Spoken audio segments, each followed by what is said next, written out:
Welcome to another episode of Between Two Dots, where we interview guests and try to discover how they are living an intentional life. On today's podcast, we're joined by Nelson Liem. Nelson is a born Calgary entrepreneur and community builder. He attended the University of Calgary, completing his Bachelor of Commerce with a major in marketing. After several years in the tech sector, he founded Exmerce in 2005. Now, Alberta's largest business trade exchange with over 500 businesses. Nelson is passionate about building community and helping others through collaboration and connection. Outside of work, he stays active with his 2 kids, enjoying working out and loves snowboarding. This is a great opportunity to chat with Nelson, as I've known him for a little while now, but it's always great to have these conversations in this intimate setting where you really hear the story and hear what it takes to build a 21-year business. Join me in welcoming Nelson to the podcast. Nelson, thanks for joining us today on the podcast. Where are you taking the call from? I'm taking the call from beautiful Calgary, Alberta, in my office. Thank you so much, Gilbert, for having me. That's awesome. Has Calgary always been home, or? Calgary has always been home, born and raised right here in Calgary. Grew up in the northwest part of the city, Hawkwood, Edgemont. It's been home. That's cool. And so you've moved around in the city a little bit, but what is your experience been like in the early childhood days? Like, take us back. Like, what was life growing up as you experienced it? Oh, that's a good question. You know what? I grew up in the northwest part of the city. Pretty much blue collar family. My dad was a social worker. I have mad respect for that man. Just, he's got a big heart to just always help others.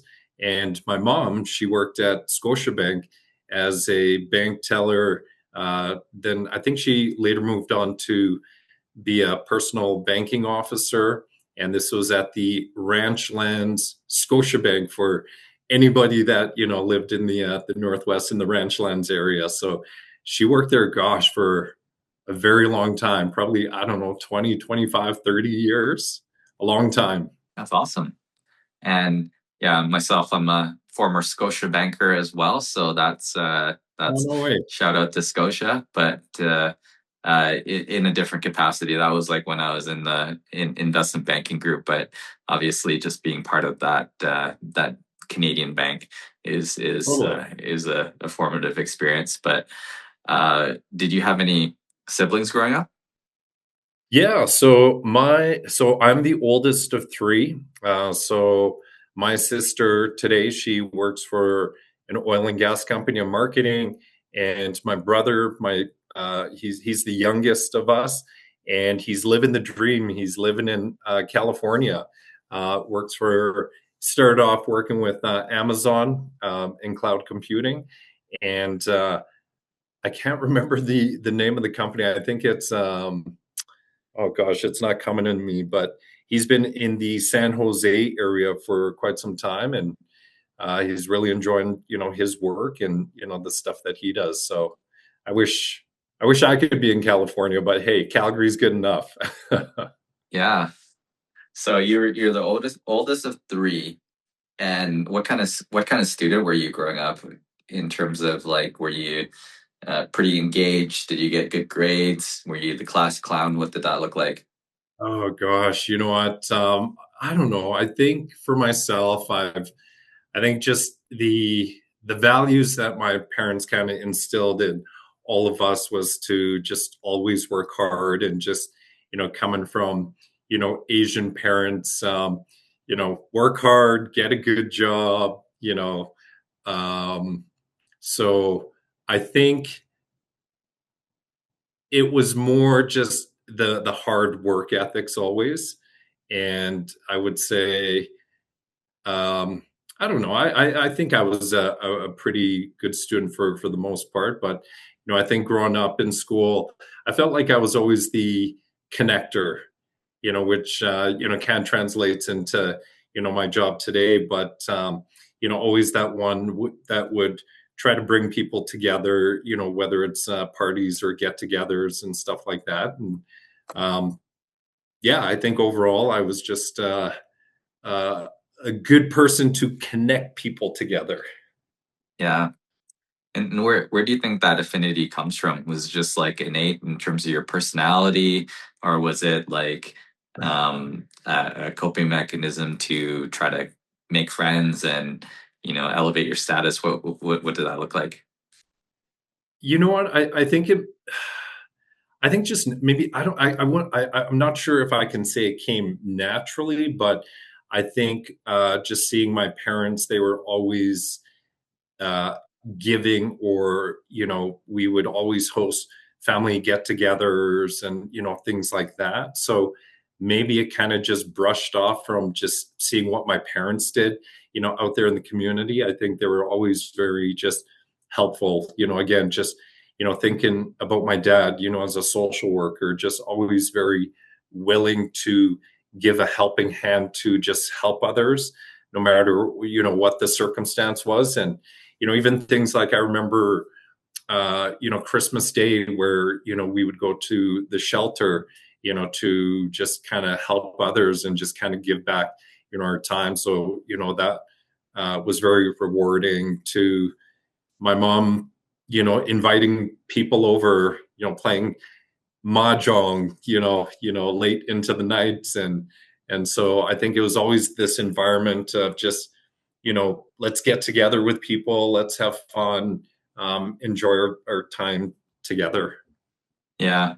And then for those that might not know what Mahjong is, it's basically like it's kind of like a card game but with tiles, right? Like I don't know how Yes. you Yeah. explain it, but yeah. Yeah. Yeah. No, that's a good way to put it. Yeah. That's awesome. Um and then so you're kind of going through life, you're a connector of sorts, and I guess you're a young adult and uh discovering what you want to do for the rest of your life effectively. And so where does the path take you in terms of like education and your direction in life? Yeah, for sure. So I went to the University of Calgary. Believe it or not, when I entered university, I wanted to be an actuary. So going to actuarial sciences, and after doing a couple of levels of the different math, I got to this. I remember taking this one course in probability, and I remember looking at the midterm. I'm like, gosh, first question, I don't know how to answer it. Second one, didn't know how to answer it. And obviously, immediately at that point, I just knew, that wasn't for me. But I then kind of shifted gears to business. I've always just been interested in marketing. I think that kind of leans well in terms of just being creative. I think that creative side of me, and I would say that I'm generally an extrovert. I really enjoy, speaking with people, talking to people, and again, just goes back to it's just helping others. And after I graduated, I had the opportunity to actually work for Walt Disney World.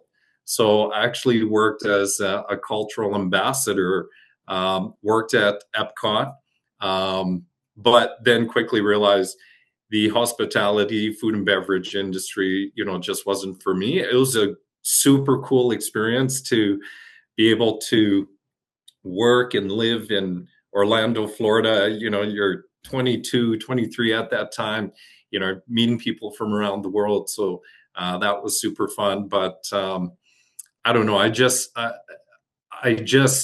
wanted to also at the same time really get into my career, because I think that was just more of a pit stop. That was more just fun. I came back to Calgary, then looked for, I guess, a real job. So I found my first real job was working for a geomatics company as a marketing coordinator. Got to make use of that marketing degree somehow. But as I worked for this geomatics company, they had me doing things like marketing communications, updating the website, creating some press releases, stuff like that. But I don't know. At the end of the day, it just didn't fulfill me, and so I actually then thought of what if I pursued sales. There was something about sales that kind of excited me, kind of like maybe that thrill. And later, I found a company. It was called Zycorp. So they at that point in time they would do like predictive texting, and then I later worked for a company called MTech, and they would do like password synchronization and stuff. And so that was kind of like my first taste of sales. But then what I found working in the corporate world is it just wasn't fulfilling. There's this just empty feeling, and although the pay may have been all right at that time, I just felt that there's something bigger and better that I could achieve. And I think I've always dreamt of maybe starting a business of my own. Nobody in my family has, like, my mom and dad, they were probably more they played it safe, and didn't want to pursue that entrepreneurial route. And so, yeah, I kind of thought to myself, yeah, I would like to start a business of my own. I didn't really know what that was going to be, but then I just thought about my own skill sets, what I enjoyed, what I excelled at.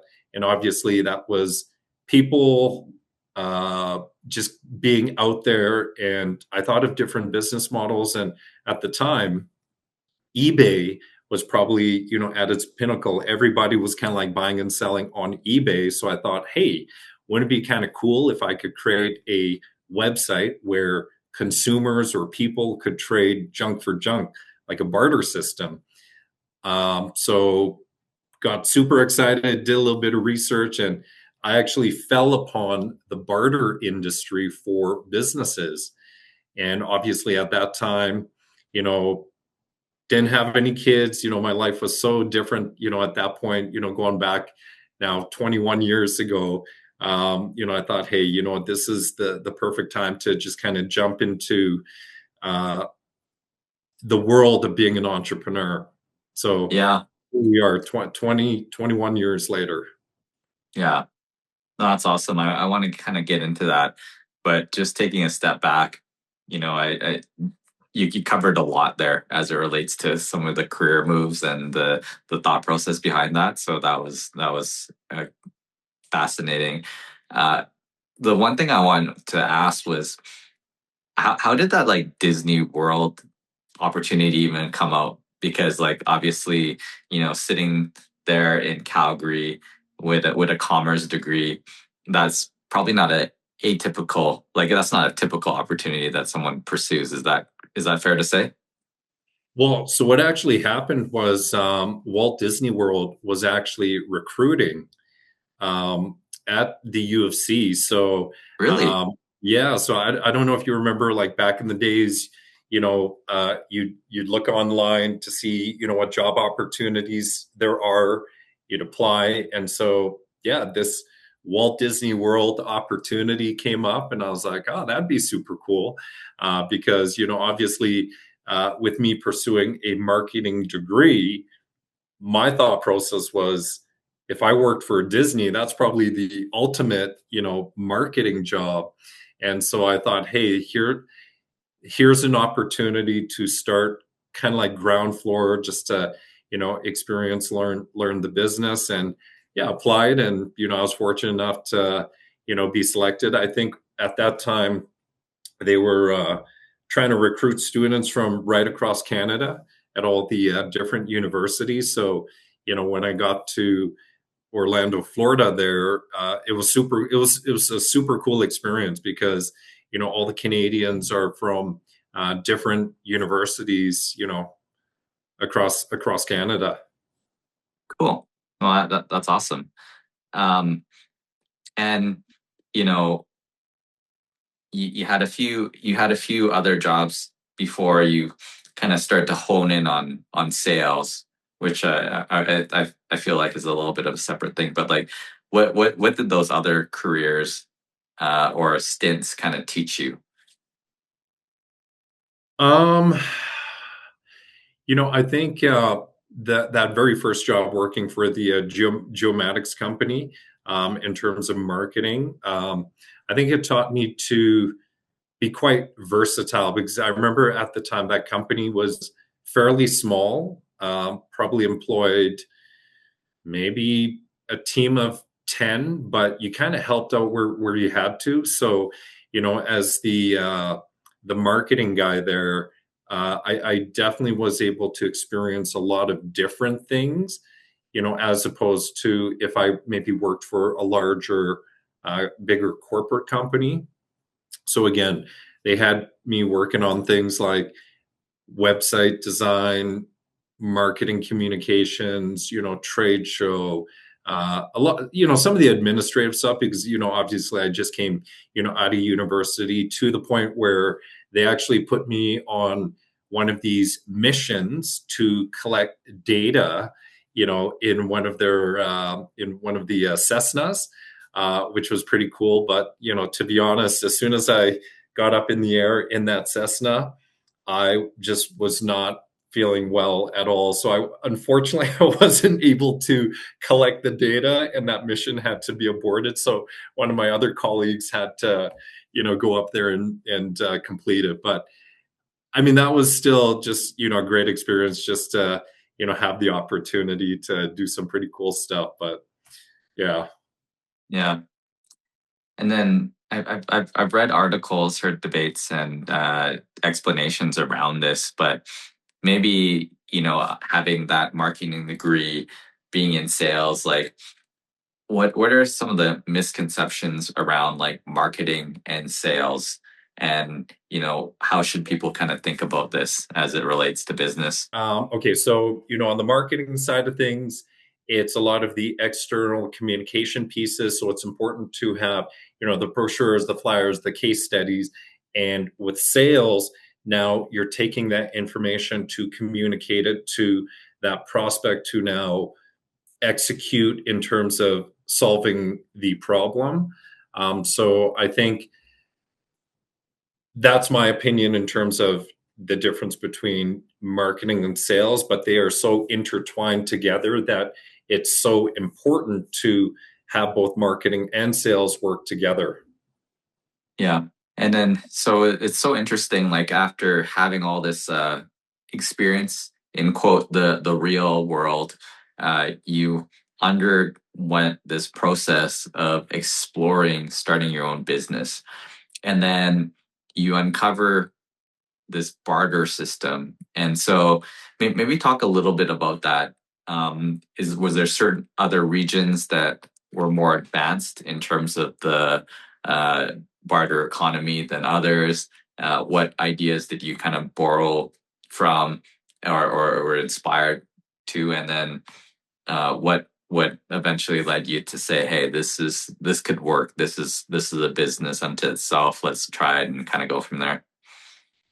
Yeah, you know what, to be honest, as soon as I thought of the idea or concept of creating a bartering website, I just kind of jumped all in. Obviously, I did a bit of research in terms of trying to understand the industry, but I just thought it was such a super cool and unique concept, and not realizing that there's this entire industry, that's called the barter industry, that started back in the 60s in California.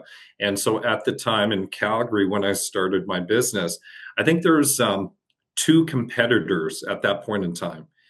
One still stands today. They've done a great job for the barter industry here in Calgary. But I thought, I can be that new kid on the block. There's I'll be that third company that comes to market. And it just kind of went from there. One of the things that I did right from the get go is I looked for a mentor in the barter industry, because my thought process too was, I don't like, why try to reinvent the wheel when it's already been actually done? And so I wanted to, just learn from a mentor. And I was fortunate enough at that time, I reached out to, his name was Michael Carron, and he built a company called Barter Plus. And at that time, it was actually Canada's largest trade exchange. So there were some things that happened with the business that was kind of, I guess on the downswing. But, regardless, he taught me everything I knew or know today. And so that definitely helped accelerate the process in terms of building a proper exchange for the kind of like the longevity of, where we're at today. Yeah. And you mentioned that your parents certainly had career paths that were, call it, more safe and traditional. Where did that entrepreneurial inspiration come from? Did you have that in your extended family, friend group, or elsewhere? Yeah, I don't. So, on my dad's side of the family, they're more, I would say, they play it safe. It's more traditional careers, doctors, nurses, engineers. On my mom's side, though, they are definitely a little bit more entrepreneurial. So maybe, I got that, that spirit of, being an entrepreneur from my mom's side. But I think me as a person, I think at the end of the day, it's this,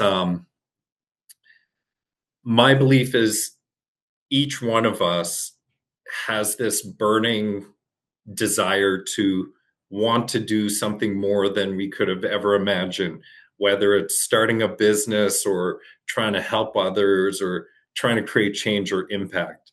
And so I always felt this desire to, in some ways, almost want to prove myself too, even to my parents, because even when I'd shared with them that, hey, mom, dad, I'm gonna start my own business, my mom was like, why? Like, being that they're the traditional Asian parent, they're like, no, like, you should just, you're crazy, you should just stick with a safe job. But again, it's just this, I think there's something in each one of us that you can't stop us, right? It's this, you want to prove others wrong, you want to do it for yourself.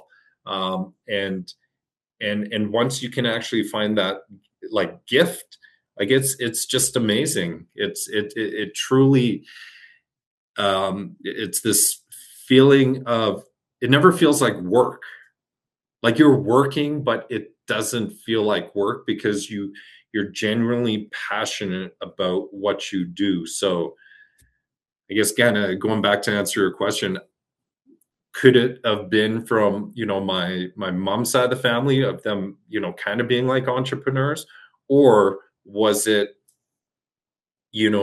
something deep inside of me, each one of us, like this desire? Yeah, I appreciate you kind of reflecting on that. I mean, and you mentioned now the business has been around for 22 years. 21, Twen- it's been a long time. yeah, congratulations, because Thank you. obviously, a lot of us have heard the statistics as it relates to the survival rate of a business in the first year, 5 years, 10 years, etc.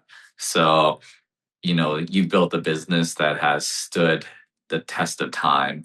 But I would like to kind of dissect that a little bit as it relates to maybe describe what the early days were like and how you got started. Did you have an office? How did you piece together crucial things like your website and marketing, even the name of the business? I'd be curious to kind of hear the origin story. Yeah, for sure. So Exmerce is a combination of two words. So EX for exchange and MERS for commerce. So I thought, that would is a very unique name to, bring to fruition in terms of a barter exchange. And so when I started the business, I actually started the business with my girlfriend at the time. And, definitely lots of things learned, there, but started the business from my townhouse in Arbor Lake, Northwest. That was my, my office. And I also received some support from individuals. His name's Ed Kang. He really helped to support me in the early stages of my business as well. And, I remember him, I think one of the lessons I learned from him was, he asked me, okay, Nelson, how serious are you in terms of building this business? Because you can't have one foot in, one foot out, because I thought too, I was like, yeah, I kind of do this on the side and, I'll still have my full-time job. And, that's the thing I think as, entrepreneurs, like there's this, the security of not having any sort of funds come in. You're like, geez, like how am I going to pay for this? My mortgage, my car payment or food or whatever. Right. And so I don't know. I think, I kind of reflected on that, and yeah, he was absolutely right. You can't, it's hard to have one foot in, one foot out, because you can't focus on really building and growing your business. So obviously, I went, all in, whatever funds I had, I used. One of the mistakes that I guess kind of did was where I wish I could have turned the clock back is maybe increase my lines of credits or my credit cards, because when I needed the credit, the banks would ask me, okay, so what's your income, or pay stub? Well, I just started my own business, and they're like, sorry, you're not approved. So in hindsight, I wish I could have done that earlier, but yeah, no, it was a journey for sure. This episode is brought to you by Bloom Benefits Group. Bloom Benefits is disrupting employee benefits by rethinking the status quo. They provide exceptional customer service while saving you money. Bloom offers group benefits and retirement products, health and wellness accounts, executive benefits, life insurance, and disability and critical illness. Available to companies across Canada, Bloom helps clients save money without interrupting current plans. Check them out at bluebenefits.ca. Young professionals, families, and entrepreneurs. What makes Zelos Investment Counsel different? Our independence, client focus, and access. Zelos Investment Counsel is independent from banks and brokerages, which ensures clients' best interests are served without corporate conflicts. We are fiduciary portfolio managers with a duty to clients that doesn't exist in the brokerage model. At Zelos Investment Counsel, we exist to care for our clients, and every day we strive to help our clients reach their goals. We provide our clients with access to institutional investment managers and sector specialists through our proprietary investment structure. For more information, book your no obligation meeting today at zelosglobal.com. That's www.zelosglobal.com. Attention all car owners. Is the winter weather turning your beloved ride into a rusty relic? Fear not, because we've got the solution you've been dreaming of: Crown Rust Protection. Picture this: your car defying the elements, standing strong against rust like a knight in shining armor. Crown Rust Protection is not just a shield, it's an investment in the longevity and resale value of your vehicle. Don't let rust take the wheel. Book your Crown Rust Protection treatment today and let your car embrace its inner superhero. Call now at 403-291-1951 or book your appointment at www.krown.com. Our skilled technicians are ready to give your car the VIP treatment it deserves. Crown Rust Protection, because your car deserves to age like fine wine, not rusty vinegar. No, it's things that you don't necessarily think about, like those things as it relates to, there's a certain system and way that the financial institutions will look at credit applications, and they require certain things as it relates to like T4 income and things of that nature. But as an entrepreneur, sometimes those types of things are in flux. And if you had the foresight to be able to potentially secure that in advance, such that you could utilize that down the line, then, so be it. But it's things that you kind of learn along the way, right? Exactly, 100%. So that's where definitely having like a mentor or being surrounded by people who have built businesses, would be certainly advantageous for sure. Yeah. And inevitably, this business is the prototypical like two-sided marketplace, like an Airbnb or Uber, where you are looking for also both simultaneously the supply as well as the demand side of things. So that's kind of an interesting, unique nature of the business as well. So Yeah, no. What side of the equation did you? I suppose that like in membership, a member would both feed into the supply as well as into the demand, right? So Correct. Yeah, correct. Yeah. So when I first started the business, that was the biggest challenge, right? So, you'd onboard one business, but who are they going to trade with? Me, myself, and I, right? So, but what I did was, I went to a business and I said, okay, look, I understand that there isn't anybody for you to trade with right now, but what are three things that you are looking for your business or for you personally? And if I were to onboard them, would you then consider joining Exmerce? And so I kind of use that as my strategy. So obviously, I'm going to go after the low hanging fruit, which is people I know that own businesses. So Steve Casey, he was the very first member that joined Exmerce. Great guy, very successful business guy. He pointed me in a couple of directions, and from there, I guess my experience with just being a cold calling machine in my sales days, I just literally pick up the phone and just keep calling, call. I would attend a lot of different networking events. So I think just that persistence and belief that, I'm going to make this happen. But, interestingly enough, too, yes, in the back of my head, it's like, okay, yes, I would like to make money doing this. And I think when you get into business, you should be rewarded to make money. But I don't think that was my like end goal. Like it was just, I just want to see if I could build something.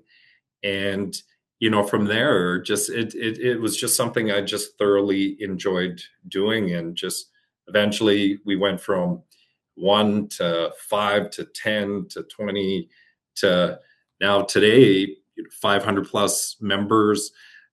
We are in Edmonton as well. We just expanded into the Edmonton area. We built numerous partnerships with other organizations, like much bigger organizations than us, that support the ecosystem. So it's been a really fun ride, and just a very fulfilling business for myself.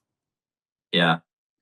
And maybe taking the opportunity just to explain how it works. And also, I'm curious, has that always been the model, or has that evolved over time? Yeah, so the model, it's never really changed, but so there are certain things in terms of services that we provide that has changed. So when most business owners think of barter or trade, they think of direct one-to-one trades. So let's say accounting services in exchange for a website. Now, what happens through a barter exchange is we utilize a virtual currency that we call Exmerce dollars to value products and services. So whatever you as a business would normally charge out there in the cash world, that's what you would now charge in Exmerce dollars. So we've kind of modernized the way businesses barter by utilizing this virtual currency. Now, what's kind of cool about the program, which a lot of business owners aren't aware of, is the federal government passed what was called the Barter Income Tax Act back in '82. So they actually consider barter income the same as cash income. So one Exmerce dollar, one trade dollar, one virtual dollar is equivalent to one Canadian cash dollar. So any sales that gets transacted through a barter exchange, you still have to report it to CRA. Now, anything you buy on barter for your business, you can actually write that off as a regular business expense. Now, with respect to GST is also payable in Exmerce dollars. Now, if you were to purchase products and services for your business, again, you want to keep the receipt because now you can claim back that GST portion as an input tax credit, no different than as if we're in the cash world. Now, a lot of people, maybe yourself, you might be thinking, okay, what's the benefit for me as a business owner to accept payment in Exmerce dollars as opposed to cash? Because who doesn't like cash, right?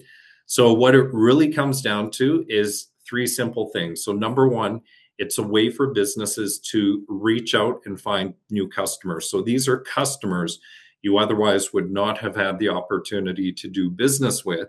And what ends up happening is when Exmerce members do business with each other, it leads to word of mouth cash referrals, leading to, new cash opportunities. Number two, it's a way for businesses to save cash. So it's all about trying to identify where is it in my business or my personal life, where am I spending cash, and how do I leverage barter to now offset some of those cash expenses? Because when you're participating through a barter exchange, the advantage to you is you're now able to buy things at your own cost, whether it's your cost of goods or your cost of time. So every time you buy something on barter through a barter exchange, you're buying it at cost or at a discount, dependent on what your cost of goods is. And then last is just a way for companies to turn downtime, excess inventory into profit. So during the times when you aren't as busy, what we do is we drive and push new business your way. So the barter system really is an alternative sales and marketing tool for businesses. Yeah. No, that's good to highlight and articulate, and something that I'm sure you've been able to hone over multiple years, because inevitably someone that's just coming in doesn't necessarily appreciate some of those dynamics and the benefits of that, right? Yeah, no, absolutely. With participation through a barter exchange, so dependent on where you're at in the business life cycle. So if you're a startup, what are the common challenges? It's, I don't have the cash flow. Where do I find new customers? So what does barter solve? Those things. We can introduce you to new customers you otherwise wouldn't have had the opportunity to do business with. We can help offset your cash expenses. And then when we look at growth type businesses, similar issues to startup, but they're growing, so they may want to now source things out. I don't want to do the accounting, bookkeeping. I don't want to do the social media management. I don't want to do the SEO. Do we have an office space that we can get on barter? So those are areas that we can help with in terms of offsetting cash expenses, but also at the same time advertising, whether it's print, radio, could be telemarketing services. It could be joining a business networking club. So those are all the things that we can help a growth type business. And then when we look at large enterprise, so our largest enterprise client is Rogers Sports and Media. So they're not, focused on, okay, where do I, cut my cash costs on like printing and stuff like that. But, they're more focused on, what can we do to reward our staff, our clients? So we support some of our larger companies with things like, gift baskets or catering, parties for like corporate events or promotional products, things like that. So barter is used in different ways dependent on a company's business life cycle. But at the same time, I do think you also have to have this appetite of being open-minded and looking at alternative ways to market your business, because this is not a traditional, you pay for advertising, and you get these results. This is, bartering your products and services to reach out to new customers, and you have to be open to accepting this payment in Exmerce currency. Yeah, absolutely. What surprised you the most about creating this business? What surprised me? I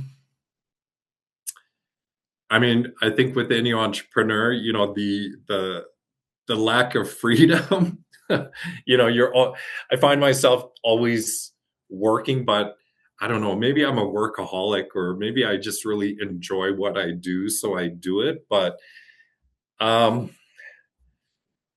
biggest challenge. I think, for myself, I'm the type of person that I genuinely want to help others, and I genuinely want to solve problems. But when we're unable to solve our members' issues because of maybe another member not abiding by our policies, it could be they're not abiding by our 100% barter policy rules, or they're not following up promptly with our clients. I think that is something that's been a challenge and can be frustrating, but is sometimes out of our control. So you set up these policies or expectations or boundaries, but then when other businesses don't abide by what you put forth, I think that's been the biggest challenge, for us. But I guess on that note too, just the lack of, like, in the market overall, just the lack of education and awareness, for the barter industry, and for what we do as well. Yeah. Have you ever had to be in a position where you had to ask a member to leave? 100%. Yeah, actually, we don't do it often. I'm always about trying to find a resolve with clients, but I do think when boundaries when you overstep boundaries, then I think that's when you do unfortunately have to make the decision to cut ties with certain clients. And at the end of the day, I think it's just,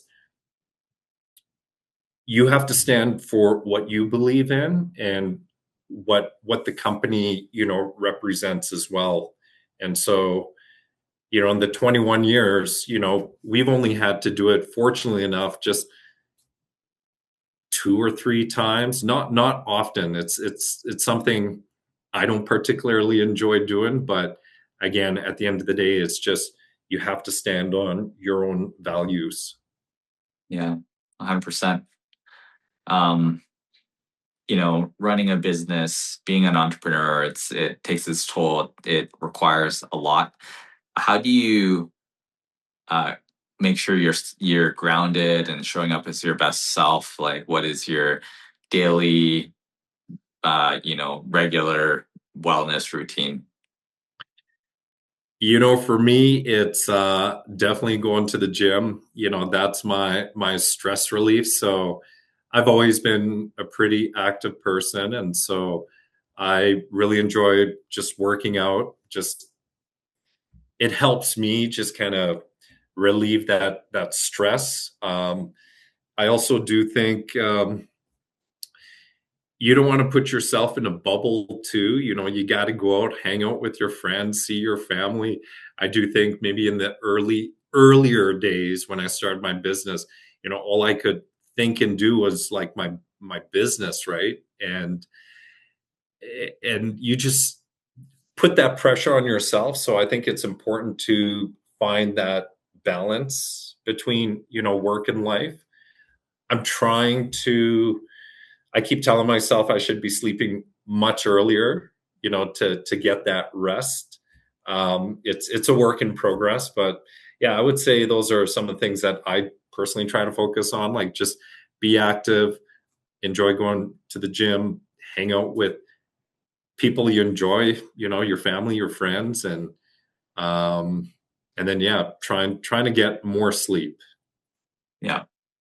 No, sleep is important. It's definitely a game changer for me, just in terms of being able to get that good sleep, right? Um, Absolutely. what about your peer group as it relates to, because starting a business, being an entrepreneur can be quite isolating as well, and inevitably sometimes there's conversations and thoughts and problems that you're trying to solve that you don't necessarily want to socialize with the team. So how do you go about finding those forums and spaces to be able to have other peers that are entrepreneurs or otherwise to use as sounding boards? Yeah, no, for sure. So I think it's important to find a mentor. So for me, finding, having a business coach, helped, throughout the 21 years, I've had, several different, coaches, but, I find they understand, and it's almost like they're somewhat my therapist in some ways. So I think that's kind of helped, keep me grounded in that sense. Obviously, having a partner, in terms of whether it's your spouse or whomever that you can lean on as well. Although, sometimes if your spouse or partner, says one thing, you're like, no, no, no, like, it could, you could butt heads. So I don't know if that's the best route, but I also think, just hanging out with people that are like-minded, like just other, entrepreneurs. I think that's been important for me. So over the past 21 years, I've connected with a number of business owners who have become really, really great friends. To be honest, like I think I've lost, some, not friendships, but I don't seem to be hanging out with them as much as I did when I didn't start a business. Just those people that didn't own or run a business. It's nothing. It's not like I didn't want to hang out with them. It's just I kind of gravitated towards other friends or people that started, their own business because they understand, the dynamics of being an entrepreneur, what it takes, the grind. Like everything's not always so, rosy. Like you got to, if you employ staff, you got payroll to pay. There's source and CPP and taxes and everything else in between. So I think just talking with other business owners who are friends has definitely helped me just stay really, really grounded. Yeah, it's like you join a club, and Yes. um, anyone that's outside the club doesn't quite understand until you don't know, right? So Yeah, 100%, totally, that's just it. yeah, just makes me think about Fight Club. You just don't. Rule number one: you don't talk about Fight Club. Yeah, right. Yeah. Um, yeah. No. Congratulations on all the things. Where where do you see what's the ultimate vision here? Because you mentioned the geographic expansion into Edmonton. Is that kind of natural progression as it relates to just being established in more centers strategically, or what do you hope to see? Yeah, you know what? So we want to be Alberta's largest business trade exchange just to serve the Alberta community. But to be honest, the bigger vision for Exmerce is to build this global barter network. And how we're going to achieve this is we're actually building our own proprietary barter software to serve existing barter exchanges and new exchanges.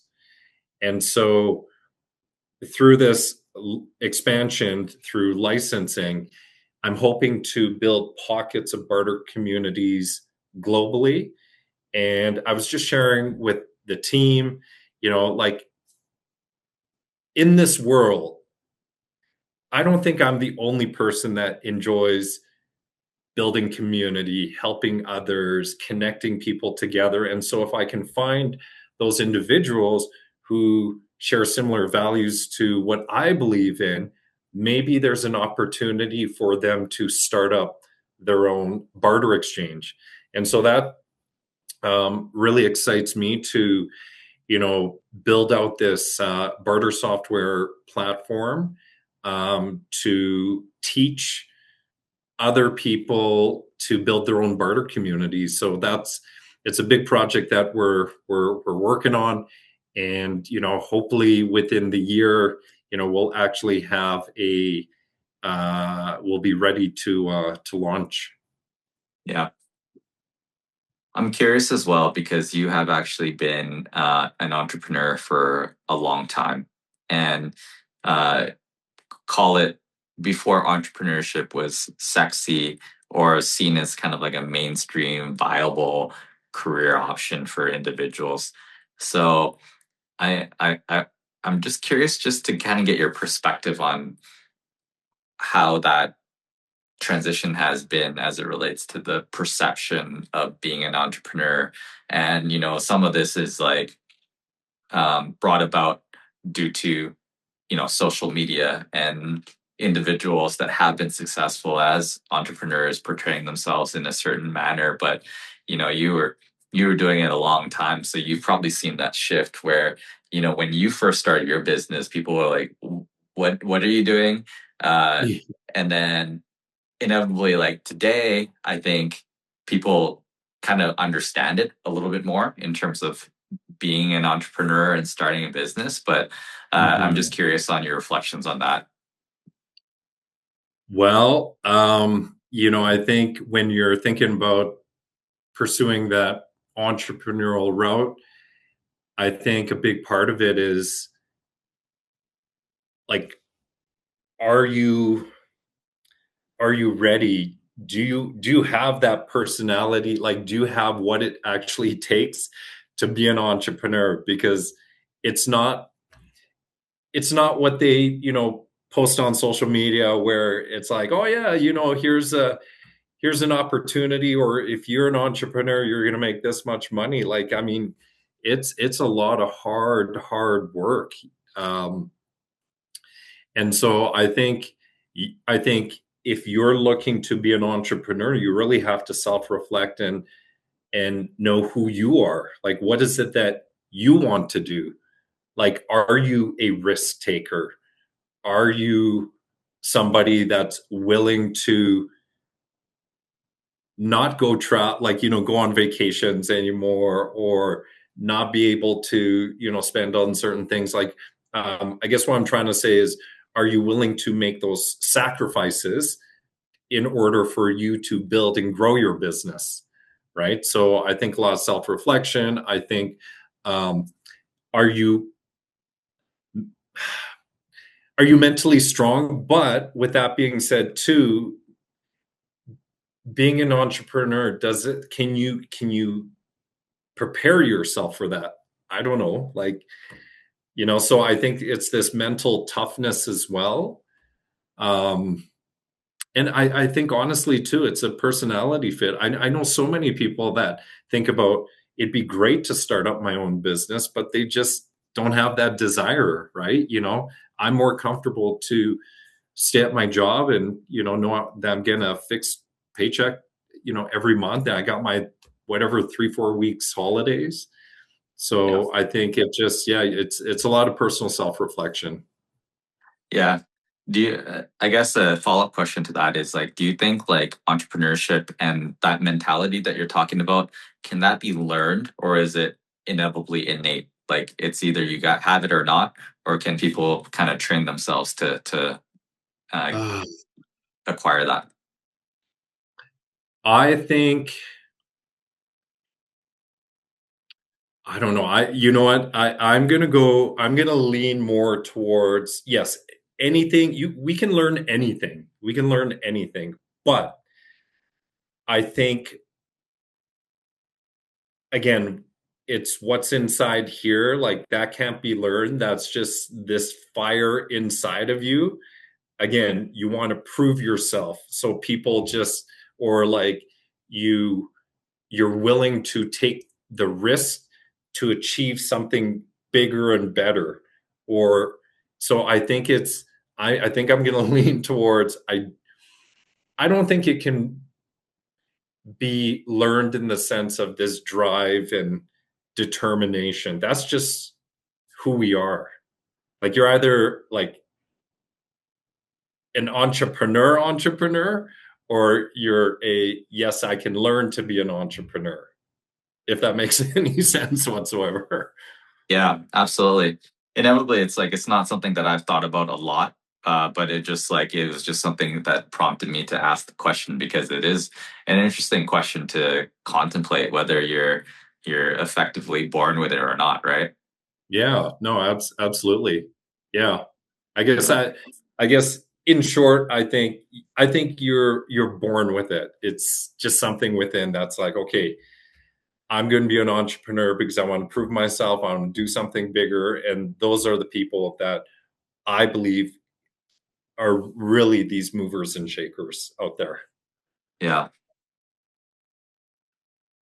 Joseph Campbell talks about the hero's journey, going out into the world, slaying dragons, coming back and telling the story and, imparting that wisdom onto the community.